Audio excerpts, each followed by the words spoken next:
I'm excited because it's my first comic book published. So that's kind of a huge deal to me. Of course, like the imposter syndrome that everybody faces is always like kicking in, and I'm like, oh no, it's my first one.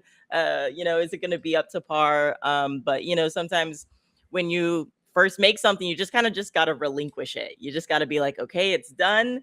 Here you go, and move on. I'm a bit of a perfectionist, so I'm really trying to be like, it's great. It's great.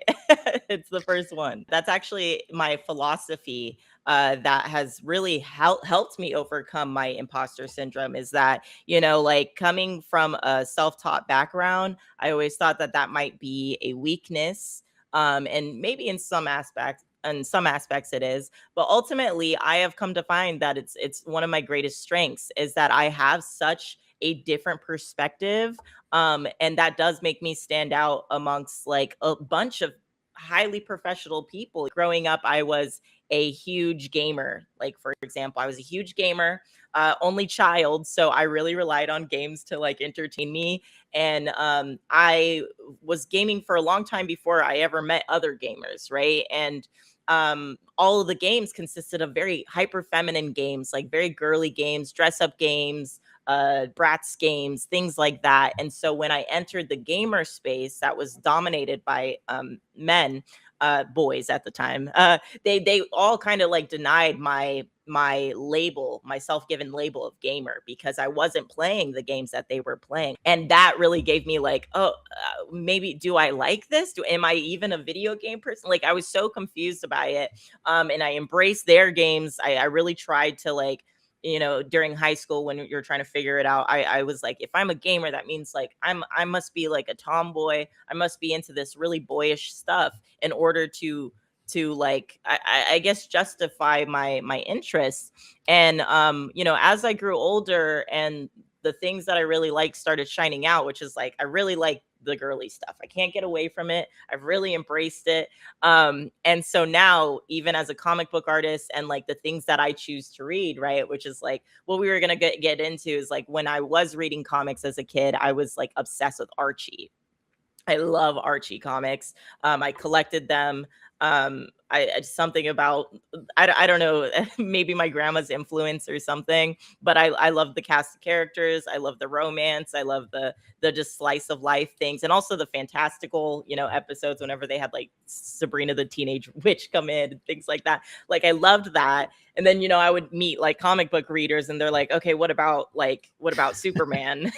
And I'm like, I don't know about Super. I could tell you about Archie when he dressed like Superman or something, but like, yeah, like it still is part of my identity that I am a comic reader and I am a gamer, but I might not just be into the things that are most popular, and that doesn't like make me less of those labels. And so yeah, that's really like been my whole philosophy. I moved to LA with the hopes of being an actress at first, and I went to school for acting. I have a degree in theater and things like that.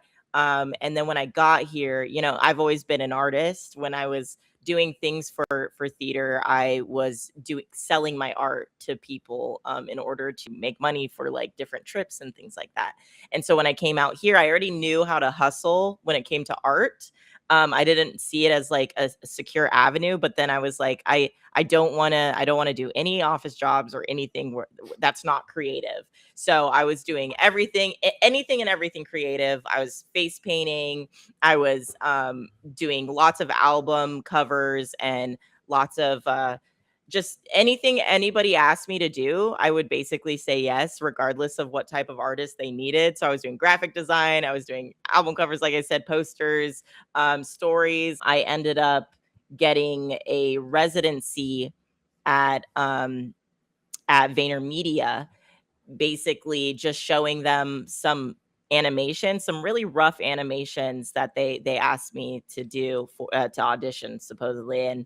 And I think my enthusiasm, my willingness to learn and everything got me hired as a resident for 3 months. You work for 3 months at VaynerMedia as a resident. They teach you things. They give you access to Adobe, which I never had access to. It was my first time learning literally all of the industry standard stuff.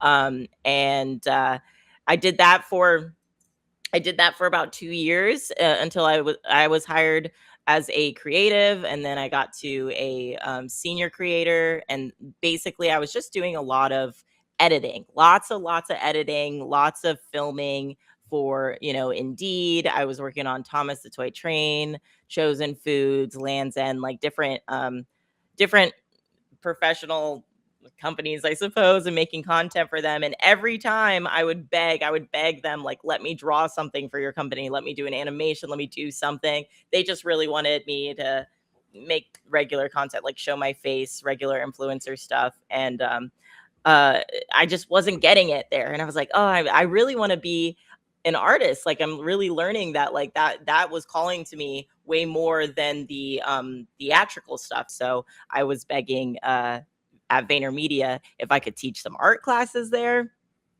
Me teaching people with graphic design degrees art classes was just so funny. But you fight through that imposter syndrome. Like, I was very big on like telling everyone I am an artist. I am At the time I was telling everyone I am an animator, not an animator, but you fake it till you make it. I was convincing everyone so that whenever there was an opportunity that was art related, they would think of me, because I was just so relentless with my I'm an animator, I'm an artist, everyone, I'm an artist, making sure everyone knew that that was who I was. So um, it ended up getting to a point, I think 2 years in, where everyone's encouraged to meet with Gary, just because he likes to meet everyone who works for him. And during my meeting, we all get like 10 minutes. And during my meeting, instead of just being like, hi, great to work for you and stuff like that, I did research on Gary. I wanted to see what he was doing. He was building VeeFriends at the time, like, as from the ground up. And I had so many ideas. I was like, oh my gosh, I have a vision for what he's trying to do, and I think I can actually really be a benefit. So during my meeting, I pitched him. I think it was just a different overall vibe to what he was doing. I think he was promoting the younger children's show, and I was like, oh, but it would be so cool if we like age this up. So I showed him like a redesign of Entrepreneur Elf, who was really like going through it. He's really like dirty and just really hustling, and he had this like kind of creepy vibe to him. And I was like, Gary, we could be doing this type of stuff. Like, I pitched it to him, and I think he saw my passion. He liked my ideas, and so he hired me to come on to VeeFriends and leave VaynerMedia and do. At first, I was a platform strategist producer for TikTok and for Instagram, and eventually there were rumors about like creating a writer's room and creating the world of VeeFriends. And I did the same thing that I did at VaynerMedia, which I was relentless. And I was like, please get me in the writer's room. I want to be a comic book artist. I want to tell the stories and things like that. And so that when the writers room finally was created, they included me. They took me on. They brought me over to the comic side. In my private life, I've been working on this comic for like 7 years. It's like a huge project that I've been working on. So like ultimately, I guess, in a funny way, I was preparing for this job like since the beginning, with all of the different things that I've learned along the way. And now here I am, and releasing my first comic published. It's so exciting. It's remarkable, your story, because I think of comics as a really complex thing. Like, to make a good comic, I don't know. I made comics for a decade or something before I was like, oh, this one's okay. And so much of what you bring to the comics part is kind of self-taught, and it's just incredible to see your comics at this level as a relatively young comic book maker. You Yeah, talk about Doggy thanks. Daycare being your first comic, and it's not technically your first. You've made other comics. You made comics before VeeFriends. It's not even the first VeeFriends comics you made. It's just the first one that is being released or published. Yeah, But yeah. it's still, it's not a huge body of comics work on your resume. And yet, I saw the first creative offsite. You read one of your first comics at that offsite, and it was really impressive. I remember coming away from that offsite, and I think the entire team that has been assembled at VeeFriends in terms of the comic book makers, I think they're all remarkable. But given your experience level, I remember leaving and being like, wow, that's the person who will end up being a superstar here. Like, it's just, Your Oh, initial starting point is so high. It's kind of mind blowing. You know, the other thing that stands out, Ali, when you're telling your story and kind of how you get to this point is self advocacy. And that might be something that you grew up with, and it's just something you kind of don't think about. But I know so many people, especially, like most of my friends are somehow connected to arts. And I see so many of them that don't ask for what they want. They don't advocate for themselves. They don't put it out clearly to the person who could hire them or could put them in the position to do the thing they want to do. They don't go out of their way to like say it clearly and say it to the person who is the editor or is the publisher or is the manager, or whatever the person is that can help you actually achieve that. And that's something your story is kind of full of, is advocating for yeah. yourself. That's fully my mom. That's my mom's philosophy shining through me. My mom is love her. She's awesome, but she is like she's actually she's a professor and she teaches like life success and career success. And so that's really helped me. And one of the best advice that the best advice that she gave me is just to ask. Like 90% of people don't even ask. They Right. wait and they wait for the opportunities. They don't go out and seize it. And they wait until they feel like prepared and ready. But like I've really, as I said, like I stumble along. I don't know. I'm not a professional, but that doesn't mean I don't say I'm not a professional, right? Like I'm not like before I was a comic artist, I was telling everyone I was a comic artist. Before I was an animator, I was telling everyone I was an animator because that's what I really wanted to do.